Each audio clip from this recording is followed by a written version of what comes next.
नमस्कार, मैं हूं रीमा शर्मा। स्वागत है आपका मर्दर हिंद 24 न्यूज पर। आप देख रहे हैं 2 बजे की देश दुनिया की खबरें विस्तार से। रोहिणी में डीटीसी बस ने उत्पात मचाया, दर्जन भर वाहनों को क्षतिग्रस्त किया, एक की मौत, एक घायल। साउथ रोहिणी इलाके में शनिवार दोपहर चलती डीटीसी बस में चालक की अचानक से तबीयत खराब होने से बस ने 1 दर्जन वाहनों को अपनी चपेट में ले लिया। बस ने एक स्कूटी चालक को रौंद दिया जबकि कुछ को कुचल दिया। हादसे के बाद बस खुद ब खुद पटरी से टकराती हुई रुक गई। पब्लिक ने चालक को पकड़ लिया। घायलों को तुरंत नजदीक के बाबा साहेब अम्बेडकर अस्पताल में भर्ती कराया गया, जबकि शव की पहचान के लिए मोर्चरी में सुरक्षित रखवा दिया। पुलिस ने चालक के खिलाफ मामला दर्ज कर उसे गिरफ्तार कर लिया। कांग्रेस ने राजस्थान के लिए 23 उम्मीदवारों की 6वीं सूची जारी की। भरतपुर रालोद के लिए छोड़ा। राजस्थान विधानसभा चुनाव के लिए केवल 3 सप्ताह शेष रहने पर कांग्रेस ने शनिवार को 23 उम्मीदवारों को अपनी छठी सूची जारी की। 200 सदस्यीय राजस्थान विधानसभा के लिए मतदान 25 नवंबर को पुनर्निर्धारित किया गया और वोटों की गिनती 3 दिसंबर को होगी। कांग्रेस राजस्थान में लगातार दूसरे कार्यकाल पर नजर गड़ाए हुए है और उसने रेगिस्तानी राज्य में कई जन समर्थक योजनाएं शुरू की हैं और 7 गारंटी की भी घोषणा की है। दम घोटू हवा से दिल्ली पर अगले 12 दिन और भी भारी। यह है राजधानी के 10 सबसे प्रदूषित इलाके। दिल्ली को अभी जहरीली हवा से राहत मिलने के आसार नहीं है। विशेषज्ञों का मानना है कि अगले 10 से 12 दिन राजधानी में प्रदूषण बेहद खराब या गंभीर श्रेणी में बना रहेगा। एक तरफ जहां पराली का धुआं दिल्ली का दम घोट रहा है, तो वहीं तापमान में कमी और हवा की रफ्तार कम होने भी प्रदूषण बढ़ने की वजह है। शनिवार दोपहर हवा की गति 6 किलोमीटर प्रति घंटा रही। वहीं शाम को इसमें कुछ बढ़ोतरी देखने को मिली और यह 10 से 12 किलोमीटर प्रति घंटा की रफ्तार से चली। आमतौर पर 10 किलोमीटर प्रति घंटा की रफ्तार से हवा चलने पर प्रदूषक कणों का बिखराव नहीं हो पाता। अगले कुछ दिन भी हवा शांत रहने की संभावना है। इसके चलते प्रदूषण में कमी आने की संभावना बेहद कम है। प्रदूषण फैलाने वाली 5000 कारों का चालान काटा गया। फिर भी दिल्ली एनसीआर बना गैस चैम्बर। देश की राजधानी दिल्ली समेत पूरा राष्ट्रीय राजधानी क्षेत्र प्रदूषण के कारण गैस चैम्बर में तब्दील हो गया। हालात संभालने के लिए दिल्ली और नोएडा तथा ग्रेटर नोएडा में भी ग्रेड 3 लागू कर दिया गया। आशंका जताई जा रही है कि दिल्ली, नोएडा तथा ग्रेटर नोएडा और गाजियाबाद में लॉकडाउन जैसे हालात बन गए हैं। गाजियाबाद के लोनी इलाके में हालात बद से बदतर बने हुए हैं। Uttar Pradesh pollution control board के आंकड़ों के मुताबिक AQI 500 के करीब पहुंच गया है। ग्रेटर नोएडा में भी यही हाल है। ग्रेटर नोएडा के नॉलेज पार्क 3 में भी Uttar Pradesh pollution control board के आंकड़ों के मुताबिक AQI 500 के पास पहुंच गया। दिल्ली में स्मॉग से हर कोई परेशान। सांस लेने में पक्षियों को भी हो रही दिक्कत। राजधानी दिल्ली और NCR पूरी तरह से स्मॉग की चादर में लिपटा हुआ है। प्रदूषण का स्तर तेजी से बढ़ रहा है, जिसका असर सिर्फ इंसानों पर ही नहीं बल्कि बेजुबान पशु पक्षियों पर देखा जा रहा है।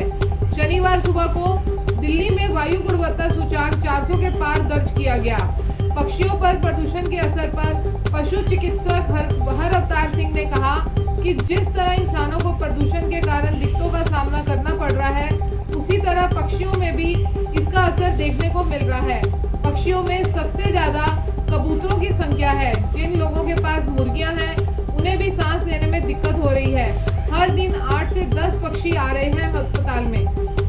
बाकी की खबर ब्रेक के बाद। विश्वास जिंदगी में बहुत बड़ा शब्द है, खास करके जब बात होती है जान या हेल्थ की। और जब हेल्थ की बात होती है ना, then I don't take chances. मैं अपने सारे टेस्ट करवाती हूँ ट्रस्टेड लैब से और मेरा पूरा भरोसा है SODL services of diagnostic and laboratory में। नमस्कार, मैं डॉक्टर आद्रिता नाग, ओरल मेडिसिन रेडियोलॉजिस्ट स्पेशलिस्ट। मैं क्लोक डेंटल की जोनल हेड हूँ। क्लोक डेंटल एशिया का लार्जेस्ट डेंटल चेन है और बहुत जल्दी हम 1000 क्लिनिक से ज्यादा खोलने वाले हैं। मेरा विशेष जो है वो ओरल कैंसर के ऊपर है। आप सभी में देखा गया है, कई बार आप लोगों को डर है, प्रश्न रहते हैं, जिज्ञासा रहती है ओरल कैंसर के बारे में। तो आप में से किसी को भी कोई प्रश्न रहेगा, हर सोमवार 1 बजे से मुझे कांटेक्ट कर सकते हैं अपने किसी भी प्रश्न के साथ। मैं मरुधर 24 न्यूज चैनल में अवेलेबल रहूंगी। Thank you. छात्रा की गर्दन पकड़कर जमीन पर पटका, मोबाइल लूटने के लिए सिर फोड़ा, 5 मिनट तक लड़ती रही लड़की। गाजियाबाद के गोविंदपुरम के जी ब्लॉक में पार्क के पास शुक्रवार शाम करीब 6:15 बजे लाइब्रेरी से घर लौट रही छात्रा की एक बदमाश ने पीछे से गर्दन पकड़ ली। छात्रा ने पीछे मुड़कर देखा तो बदमाश ने उसे जमीन पर पटक दिया। छात्रा सुबह 11 बजे घर के पास ही लाइब्रेरी में पढ़ने जाती है, शाम को घर लौटती है। शुक्रवार शाम भी वह घर जा रही थी। जब वह जी ब्लॉक में पार्क पहुंची तो पीछे से आए एक बदमाश ने उसकी गर्दन पकड़ ली। ऐसे में वह घबरा गई। छात्रा ने पीछे मुड़कर देखा तो बदमाश ने उसका गला दबा दिया और जमीन पर गिरा दिया। फिर वह रुपए की मांग करने लगा। छात्रा ने पैसे देने को कहा, लेकिन फिर भी उसने छात्रा का गला नहीं छोड़ा। एसीपी कविनगर अभिषेक श्रीवास्तव ने बताया कि मामले में मुकदमा दर्ज कर बदमाश को ट्रेस करने के लिए टीम लगी हुई है, जल्द गिरफ्तार कर लिया जाएगा। सीआरपीएफ जवान ने खुद को मारी गोली, मौके पर मौत। 3 दिन पहले ही लौटा था ड्यूटी पर। छत्तीसगढ़ के सुकमा जिले के तोंगपाल इलाके में तैनात सीआरपीएफ 227 वाहिनी के एक जवान ने अपने सर्विस राइफल से कथित तौर पर खुद को गोली मारकर आत्महत्या कर ली। जवान ने आत्महत्या क्यों की, इसका खुलासा नहीं हुआ है। घटना की जानकारी लगते ही आला अधिकारी मौके पर पहुंचे। जवान के शव को पोस्टमार्टम के लिए जगदलपुर मेकाज रेफर किया गया। जवान की खुदकुशी की घटना से पुलिस विभाग में हड़कंप मच गया। गुरुग्राम में ग्रैब के फेज 3 को लागू करने की तैयारी। एनसीआर में ग्रैब का तीसरा चरण लागू करने होने के साथ ही प्रशासन ने प्रदूषण की रोकथाम के लिए सख्त रवैया अपना लिया। डीसी ने प्रदूषण फैलने से रोकने के उपाय करने के लिए सभी विभागों के उच्च अधिकारियों को ड्यूटी मजिस्ट्रेट का अधिकार दिया है। डीसी निशांत कुमार यादव ने कहा कि शहर की सभी मुख्य सड़कों के किनारे पेड़ पौधों पर नियमित रूप से पानी का छिड़काव करवाया जाए ताकि इन पर धूल ना जमने पाए। ज्यादा धूल वाले स्थानों की पहचान कर वहां एंटी स्मॉग गन तैनात की जाए। इसी तरह पटाखों की बिक्री और इनके इस्तेमाल को लेकर भी डीसी ने सख्ती बरतने के निर्देश दिए हैं। डीसी ने कहा कि सभी जोन के एसडीएम और संबंधित थाना क्षेत्र की पुलिस पटाखों की अवैध बिक्री और इस्तेमाल का प्रतिबंधित करवाएगी। प्रदूषण के कारण घटते कारोबार से परेशान सीटीआई ने पीएम मोदी को लिखा पत्र, सख्त कार्रवाई की मांग। त्योहारी मौसम के बावजूद वायु प्रदूषण के कारण दिल्ली में कारोबार में गिरावट की आशंका है। इस वजह से चैम्बर ऑफ ट्रेड और इंडस्ट्री ने प्रधानमंत्री नरेंद्र मोदी को पत्र लिखा है। पत्र में चैम्बर ने मांग की है कि कारोबार में गिरावट के कारण दिल्ली, हरियाणा, पंजाब और उत्तर प्रदेश सरकार के साथ एक आपातकालीन बैठक बुलाई। दिल्ली में हवा की गुणवत्ता गंभीर हो चुकी है। लोग अब खरीदारी के लिए घर से बाहर निकलने में कतरा रहे हैं।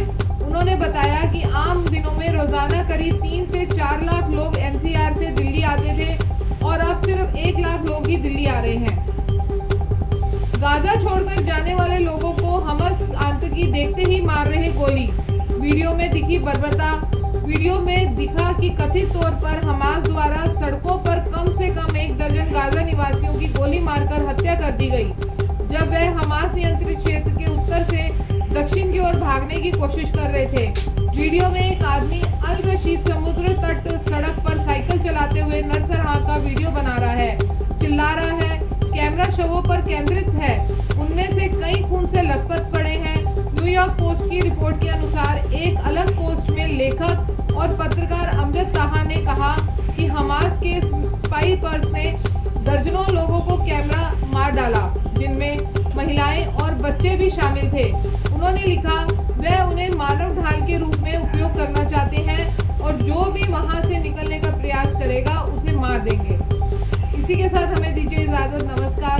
आप देश दुनिया की ताज़ा खबरें देखने के लिए हमारी वेबसाइट www.murderhind.com को भी लॉगिन कर सकते हैं।